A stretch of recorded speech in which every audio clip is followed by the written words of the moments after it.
Hello, Olympics and Paralympics fans, and welcome to another history episode of Keep the Flame Alive, the podcast for fans of the Olympics and Paralympics. If you love the games, we are the show for you. I am your host, Jill Jaracz, joined as always by my lovely co-host, Alison Brown. Alison, hello, g'day. How are you? I'm not saying that. I've already embarrassed myself at least 10 times trying to sound Australian, and I will not offend the Australian people anymore. Yes, we are looking back at Sydney 2000 this year on our history episodes and all the wonder that is connected with the best games ever, as IOC President Juan Antonio Samaranch said at the closing. But after we've done this now this is our 11th, our penultimate Sydney show, it's kind of true. Yeah, they were really good games. Before we get to our first story, we'd like to give a Patreon patron shout out to Don Whalen. Oh, goodness gracious, we love Don. Exactly. And I love this part of the year because we get to shout out our Patreon patrons at the show shout out level. And Don's been a patron and a supporter of the show for a long time. I want to say since like year 2. Probably. And he's done a lot more for the show as well. He's designed a lot of great graphics for us as well. So Don, we appreciate you and your listenership so much. If you'd like to get a annual shout out on the show, you can find out more about that at flamealivepod.com/support. Or if you need a shout out earlier, we've got another way. And we'll tell you about that later on in the show. Teaser. All right. Let's get into Sydney 2000. I'm going to do the last talk about competition that we're going to have for our history series. And I wanted to look at rowing. And when we start splitting up the sports and doing our own research and you think you have one story and you find 25. I think that's been the story of this year, certainly, was every event we looked at, 10 other stories jumped out, sometimes within the same event.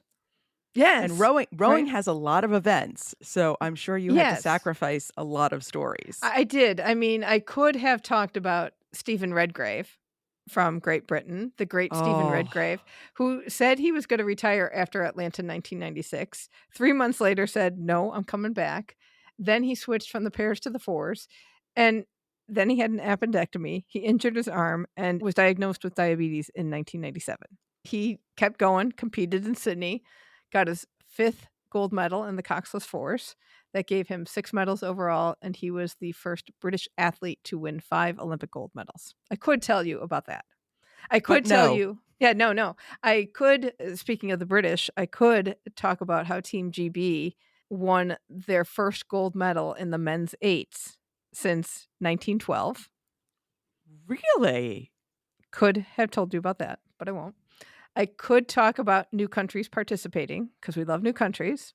And Kazakhstan, Tunisia, Pakistan, India, Thailand, Serbia, and Montenegro. That's one country at this point. They all showed up for the first time. We love first medals. Could have talked about medals for Lithuania and Croatia, or the first ever gold medal for Slovenia. All of whom have continued to be a force in rowing. Right, but there was one other story that caught my eye, and that was in the women's coxless pairs. And we're going to focus mostly on one team, but I'm working on getting more on the others, but we've got one team. And 1996, reigning Olympic champion and Shukflastani Marnie McBean and her partner, Kathleen Heddle, said, we're not doing the coxless pairs again. We're going to switch to the double sculls. So we were going to get a new Olympic champion in 1996. And that could have been from any number of teams, but the final ended up being a race between reigning world champions Megan Still and Kate Slatter from Australia. Home team, we love that. And the boat of Missy Schwen and Karen Kraft, a relatively new pair from the USA, also home team at this point. They teamed up in 95. They got silver at that year's world champs. So we're looking like an interesting race here. And in the 1996 Olympic finals, the Australians built up a 1.62 second lead at 1,500 meters, at which point the Americans came racing back and they ran out of room.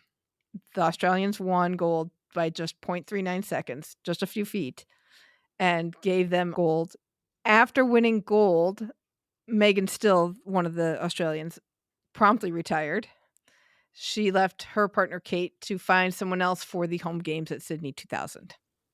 Missy Schwen also retired after Atlanta, but for a different reason. That's because her brother Michael had a genetic kidney disease called IgA nephropathy. And by the 1996 Olympics, his kidney function was down to 10%. Did she give him a kidney? Well, there were 4 of them in the family, 4 siblings. The other 2 could not donate. One was too young, one was not strong enough. But because Missy was so strong, her kidney was as big as a 230-pound man's. You know what I can tell you? I can tell you my kidney is definitely not that big. So, but leading up to Atlanta, nobody told Missy, "Hey, you're likely to be the donor." And the whole family came to watch her race, even Michael, who had to arrange to get dialysis while he was in Atlanta.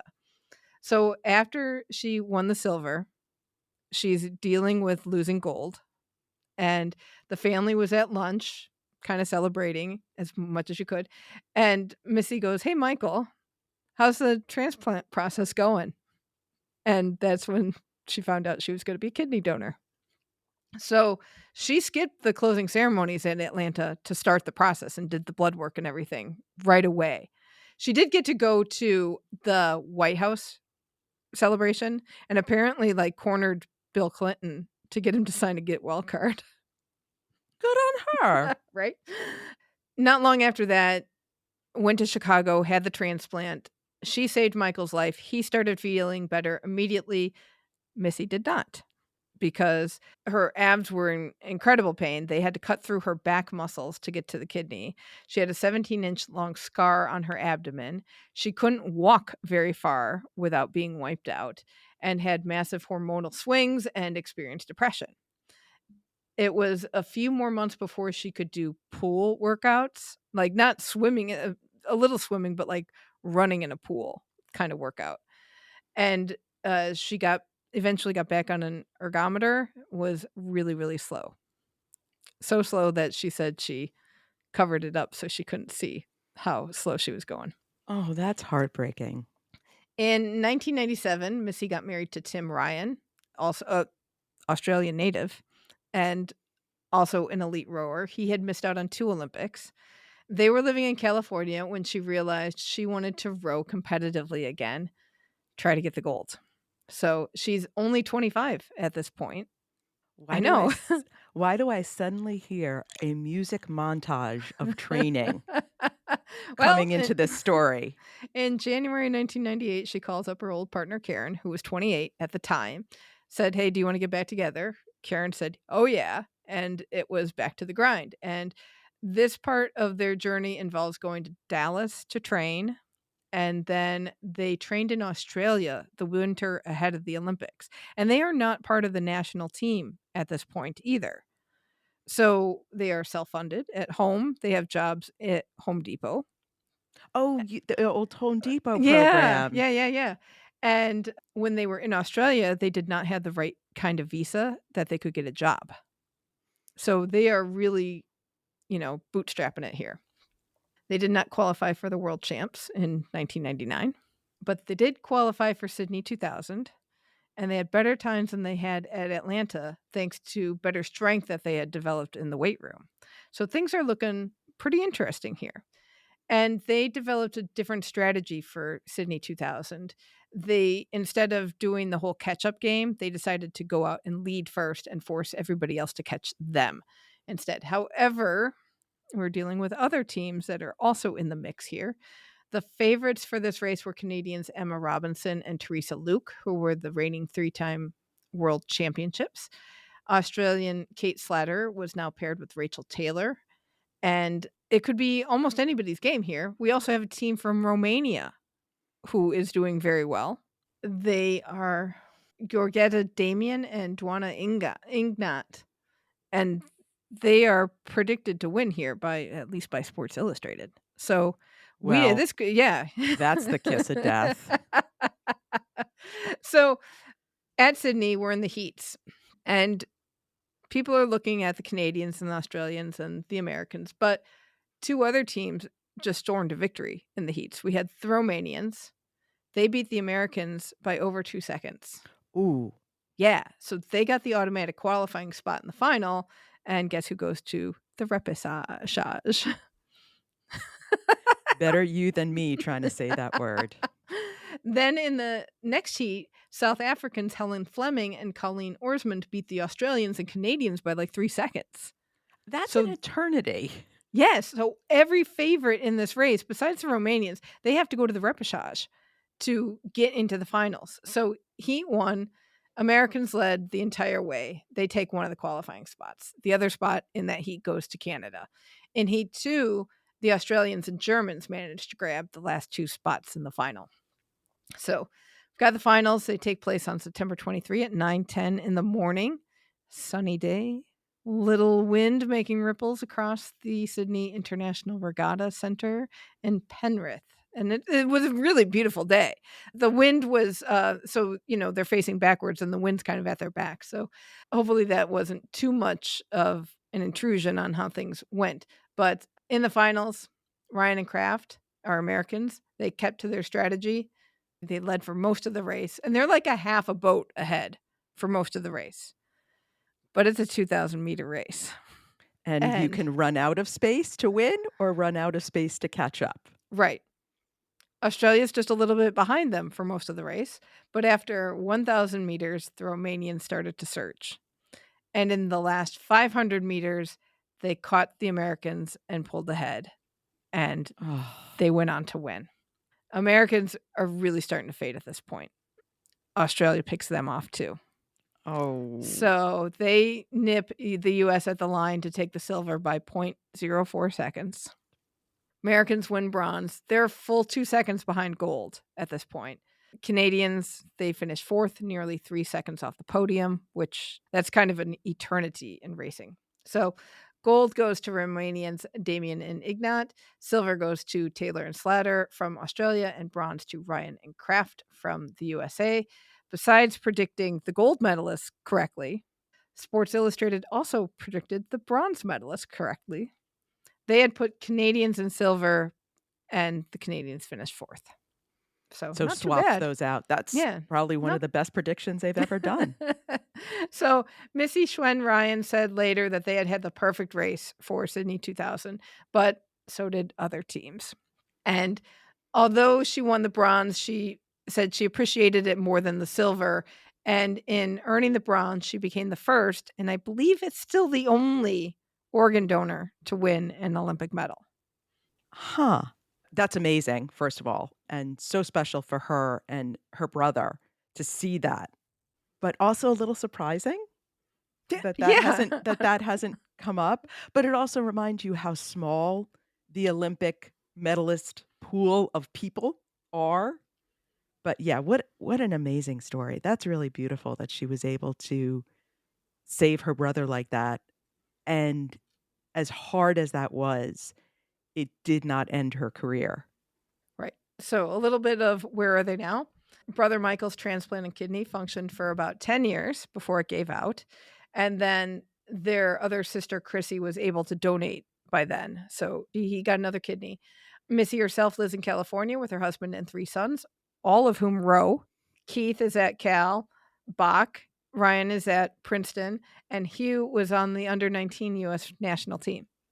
I know. So you kind of wonder, in 28, are we going to see another Ryan? Well, what's funny is that they can never complain to her about not wanting to practice. I gave your uncle a kidney and I still got out there. Well, and I think in stuff I read, she said, well, we never really pressured the kids into rowing. It's something they want to do and they do good at. That's cool. Her partner, Karen, also got married and had children. She was an assistant coach at UW-Madison for a while and now teaches yoga in Madison, Wisconsin. The pair were inducted into the U.S. Rowing Hall of Fame in the class of 2010. As for our gold medalists, Gorgetta Damien was in her first Olympics. She went on to become just one of 3 rowers to have won 5 Olympic gold medals in rowing. She also won gold in the eights at 2000, so she walked away from Sydney with 2 gold medals in her pocket. Then she repeated gold in both events in 2004 and 2008. In 2004, she paired with her best friend Viorica Susannou for the rest of her Olympic career. That ended at London 2012 with a 5th place finish. In the mix there, I think she took a couple of breaks and had kids as well. So she came back and stormed back to more gold medals. And in Romania, her name is right up there in popularity with Nadia Comaneci. She seems to be quite quiet on the international scene, very more modest, but she's very, very accomplished and very well known in her country. Get her Sydney's talking with the oar. Yeah, right. Sydney was Duana's Ignat's only Olympics where she competed in pairs, with the exception of her first games in 1992, where she won silver in quadruple sculls. She rowed in the eights, basically. That was her big one. So this was a kind of an outlier where she's like, yeah, let's do the pairs. And they win gold, but then she mainly is an eights rower. And her Olympic career ended in 2008 with a total of 4 golds, 1 silver, and 1 bronze. Well, So to yeah, me, the best part of the story is that Missy came back. I mean, talk about sheer force of will. right? Oh, And then man. you go, man, you got a kidney that big. Do you still have more if your brother still needs it? Yeah, can you donate half of the other one? Because you clearly don't need that much. Yeah, but donation But is no joke. It's not easy. right, right, right. I have a friend of mine from high school. Her son needs a kidney, and it's tough road. Trying to find a living donor is hard. Trying to hope that an organ will come your way is tough as well. So, for everybody who signs the organ donor card or offers to become a donor, that's a really good thing that helps keep people alive. And I'll put this out publicly because I've said this to my family. Take everything if anything ever happens to me. Right? Yeah. Take everything. What am I gonna do with it? Right? If it can help somebody else, Though by all taking your means. Yeah, absolutely. So that is the coxless pairs competition from rowing. And I feel like we can relate to our illustrious American pair, Missy Schwen-Ryan and Karen Kraft, because as they had to bootstrap their way to Sydney, we are bootstrapping our way to Milano. We are absolutely bootstrapping our way to Milano, which is where all our amazing listeners and friends come in for our fundraiser. We're running a fundraiser right now. Are you a Milano or are you a Cortina? To get us to Milano and Cortina. And we're going to be creating 32 daily episodes during the games, the Olympics and the Paralympics. And that is not a cheap endeavor. And we need your help to do it. You can go to flamealivepod.com/Milano-Cortina-fundraiser. You can see some pretty fun thank you gifts that we have going on. Your pet can be our mascot, which is probably my favorite one that people can do. You can get a postcard from Milan or Cortina, depending on which one you choose, and shout outs, website thank yous, mascots for each of us for the remainder of the games.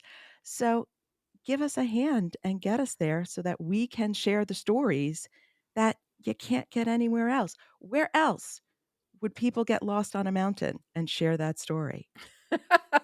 Yes, we are, as I believe listener Patrick may have said, from Paris. It was as close to Paris as you could get to being there, and I was there. That is the kind of coverage we give you in Milano. Or that is the kind of coverage that we will give you from Milano Cortina.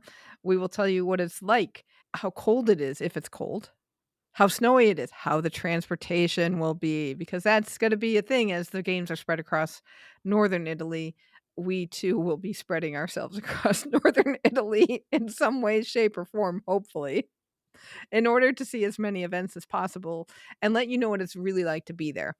I will say, if you show shoutouts, we're going to do something new with show shoutouts for Milano Cortina. So you are going to want to see and hear what we do with your name. So be sure to join in the fun of the fundraiser at flamelifepod.com/Milano-Cortina-fundraiser. And thank you to all of you who have donated so far. You've really helped us get a good start to being there, and we really appreciate and are looking forward to celebrating you during the games. Now, you have got we're at the end. We're at the end. Yes, as we said before, penultimate podcast episode on Sydney. So we're going to start talking about the closing ceremony. Competition is over. It's October 1st, and 114,000 spectators packed Stadium Australia for the Olympic closing ceremony in a show titled A Fond Farewell from Australia. Rick Birch is the director of ceremonies, and David Atkins, the artistic director and producer. They created this show. And when I tell you, please, everybody, go back and watch it. We'll put the link in the show notes. You will be right back in 2000, and it is so much fun. This is a great closing ceremony. So the ceremony starts with an announcement that groundskeeper at the Northwest Track entrance, please leave the field immediately. The ceremony is about to commence. So you think it's just a normal announcement. Oh no, this is part of the show. So they start chasing the groundskeepers off the field, but the groundskeeper's truck stalls and he can't get off. And then the little truck starts to veer wildly through the Millennium Marching Band coming on the field. Chaos ensues. The performers are chased by the cart and back around. And then, of course, very quickly, you realize this is part of the show and that nobody's going to die from this cart. But this is the scene that they decided to set. And it gives you an idea of where Sydney wants to go with this. And so the first performance is Christine Anu performing My Island Home. The lyrics were rewritten to be about Australia, and the centerpiece stage is built around a giant column with spinning pedals, and the column rises up onto a giant projection geode.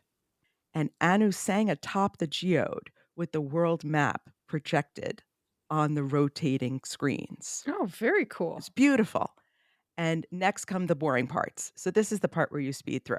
So it's the ceremonial portions of the night. The athletes march in and gather on the infield. We get the anthems of Australia and Greece, both the founding place of the Olympics and the next hosts, sung by a children's choir. Oh. And they're spinning on the stage. So we got children's choir, check. Next come the speeches. First is Michael Knight, who is the president of Sydney 2000. And I think the tallest man I have ever seen on an Olympic stage, and that's saying something. Then, of course, IOC President Juan Antonio Samaranch is accompanied by a favorite of ours, AOC President John Coates. He does not go rogue. He stands nicely in his spot. And in Samaranch's speech, he tried his hand at the Aussie, Aussie, Aussie chant. No way. It's adorable. The crowd totally went with it, even though it didn't quite sound right with his accent. Oi, oi, oi comes back. They're thrilled. And as you mentioned earlier, he declares the Sydney 2000, the last Olympics of his presidential tenure, the best Olympics ever. Then come the introduction of the 8 athletes elected as new members of the IOC. I only mention this because we get a few names we have heard and we will hear when we talk about history. Oh, Little pole vaulter called Sergei Bubka. wow. Whose butt I would touch in 2024. And 2 swimmers that we mentioned earlier in our swimming stories, Susie O'Neill and Alexander Popov. Oh, wow. So now we get the handover ceremony, which is often the most exciting part of a closing ceremony because you get to see what the next host is going to be like. And this is amazing to look back at it now, knowing the kind of host Athens was and the kind of opening ceremony they created. So, this piece of theater, and that's the only way to describe it, hints at what their opening ceremony ended to be like. So, first, we start with an army of Greek priestesses marching into the stadium wearing laurel leaves in their dresses. And I wonder if this is the same group of dancers who do the torch lighting ceremony, because they have that Oh, same mystique about them. And they dance with a theatrical orchestra, though the music's a bit somber, but it's very Greek. But then they move with the Olympic flag from its pole and they throw their branches from their dresses on top of the flag so that the laurel leaves and the Olympic flag are together. But hey, I'm like, that's a historic flag. Let's be careful with that. We talked in Paris about what the which handover flag is yeah. going on. This is the Seoul Olympic flag. Oh, okay. Got a little concerned that they were manhandling it, but it seemed to have survived. And as they carry the flag out of the stadium, we see video images of Greek culture superimposed onto the screen of television. I'm not sure what you could see in the stadium if they just put it up on the jumbotrons, Mhm. but on television it's superimposed over them. And it's the Greek landscape and historic skykes and sculptures, very 90s in its graphics. Awesome. Then we get Australian soprano Yvonne Kenny, who sings the Olympic hymn as 8 Australian athletes take the flag from the priestesses and carry it out of the stadium. Nikki Webster, who you may remember Oh, from the yes. opening ceremony, comes Yes. back and she sings Will Be One, the official song of the Sydney Olympics, and the cauldron is extinguished. Okay, now the party. Yes. So, pop singer Vanessa Amorosi starts with a song called Absolutely Everybody. That also seems to be the only lyric of the song because that's all she sings. We get dancing couples of all ages fill the track along with giant rolling Kewpie dolls. Okay. What Just fever dream is this? the entire thing is the Sydney fever dream, and Oh it's my goodness. fantastic. So now we get shots from a fake cannon, and that heralds the arrival of Phil and Tommy Emmanuel performing Terra Firma. Balloon-headed angels wrangle giant angry chicken floats. What? I can describe it no more accurately that there are giant angry chickens. And let me just tell you, the giant angry chickens come back for the Paralympic closing ceremony too. Well, A, they got their money's worth out of them, I suppose. But B, it also sounds like, was there a parade somewhere or a celebration somewhere and we could just take or purchase their leftover goods and reuse them for our closing ceremony at this point? They did use a lot of blow ups and sort of float balloons. Mhm. So I have a feeling throughout Australia for the next 10 years in every parade, there was a giant angry chicken. So next up, we have In Excess. And this is really emotional because Ah. original lead singer Michael Hutchence had died by suicide in 1997. So singer John Stevens led the band. And for us 80s Oh. kids, this was Oh, a big deal. it's what a shame about In Excess. Yeah. But he sounded great. Sounded great. Jimmy Barnes comes next. He was the lead singer of a band called Cold Chisel, which is apparently one of the best-selling bands in Australian history. Okay. And throughout all these songs and dancers and floats, character balloons are all filling the track around the athletes. It was wild. It was wild. It was like Mardi Gras and a mummers parade had taken over the Macy's Thanksgiving Day. Oh my. Not done, because here comes a big moment to me. If you remember our discussion from the opening ceremony, Sydney 2000 put a big emphasis on recognizing the importance of Aboriginal culture in Australian history. And that continued in the closing ceremony. Midnight Oil performed Beds Are Burning. Mhm. And the song is about how white Australians stole the land from the Aboriginal people. Big line in there is give it back. That was the point of the song. So having that song performed at the closing ceremony was a big moment in Australian pop culture. And the band wore black sweatshirts with sorry printed in big white letters across the shirts. and Aboriginal singer Uti Indi sang a song called Treaty, accompanied by Aboriginal dancers and performers. It's really beautiful and also just fun because Midnight Oil is amazing. Again, 80s kid talking here. But to hear that song played in front of the worldwide audience saying, we as white Australians committed a crime against the Aboriginal people, that was no joke. That must have been a heavy moment for a lot of people. But don't worry, heaviness does not last in a closing ceremony fever dream.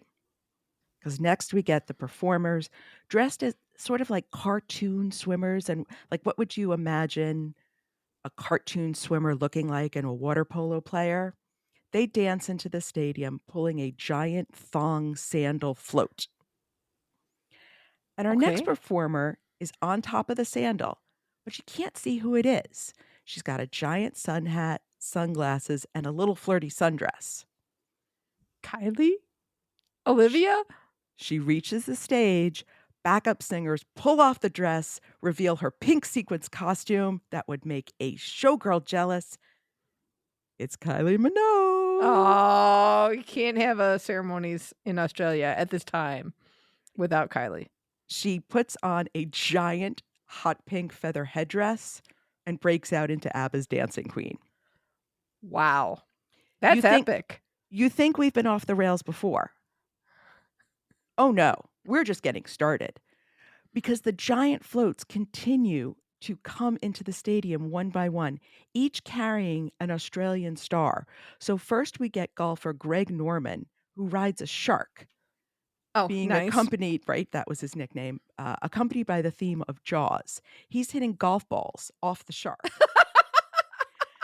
Next, we get children's show characters, Bananas in Pajamas, and they roll in with a host of children dressed like kaleidoscope Oompa Loompas. Next up, supermodel Elle Macpherson is escorted by people dressed as rolls of film. Okay. Okay. Now, Crocodile Dundee himself follows on a float in the shape of his signature hat, along with giant shrimp and frilled neck lizards on unicycles. Oh, okay. Folks, I am not exaggerating or imagining any of this. It Wow. looks as wild as you think it does, and somehow it all makes perfect sense. It is just this glorious celebration of Australian pop culture. Here's the piece de resistance of this float parade: Priscilla, Queen of the Desert, and an army of drag queens. Oh my gosh. Wow. There you go. Time and place. Okay, don't worry, because Kylie Minogue is back to top this all off in yet another sparkly costume. This woman can do costume changes faster than anyone I've ever seen. She is joined by men at work who perform what else? Down Land Down under. Under. Yep. And joined by all the other singers. They all come in and do this rousing version of Down Under. Is that the end? No. Of course Please not. tell me. There's Of more. course not, because you've got to have some version of Waltzing Matilda. Oh. You get Australian country music legends come out, perform Waltzing Matilda. All the performers and probably everyone in the stadium join in for an absolute perfect finale. Everybody is in tears. Everybody is crying. Cue the fireworks. And they shoot up Wow. not only over the stadium, over the opera house, and over the bridge. Oh my goodness. What a show. Man, oh man. Well, I know what I'm doing with the rest of my day. That is incredible. And put a pin in that for Paralympics, because if some of those floats come back. Put a pin in it because it's not just giant shrimp Oh. on unicycles. Oh. Well, we will find out about that next month for sure. Oh, excellent. Oh, Sh sources. Yes, shout out on sources from me. We have the Associated Press, the Cal Bears, California Polytechnic State University Alumni News, Sports Illustrated, Chicago Tribune, Inner Fire Yoga, the International Olympic Committee, the National Rowing Foundation, the Herald Times, Ole Madman, Princeton University, Rowing Australia, steveredgrave.com, US Rowing, and the Indianapolis Star, and World Rowing. Mine are very short: Olympic Ceremoniography, the Associated Press, and of course, associated YouTube videos. Excellent. Whew. We're getting close to the end. That's a way to go out. I am gonna go put on my giant shrimp costume and go practice on my unicycle now. Well, I will work on being an angry chicken because I think that is more fitting. Bark, bark, bark, bark, bark, bark, bark. All right, and we will also get back to fundraising as well. Again, if you could help support us getting to Milano Cortina so that you can have the best Olympics podcast possible, please go to flamealivepod.com. Has it up right on the front page. So just don't even have to remember the back half of that, but flamealivepod.com. Support our show's efforts. If you can't support us financially, please share the show with your friends so we can get more listeners, and that helps the show as well. So, coming up on the end of history. But you know what? We got another year of history coming right behind it. That's true. That's true. Okay. And we'll be back next week with a regular show with more interviews from athletes leading up to the Winter Olympics in 2026. Thank you so much for listening. And until next time, keep the flame alive.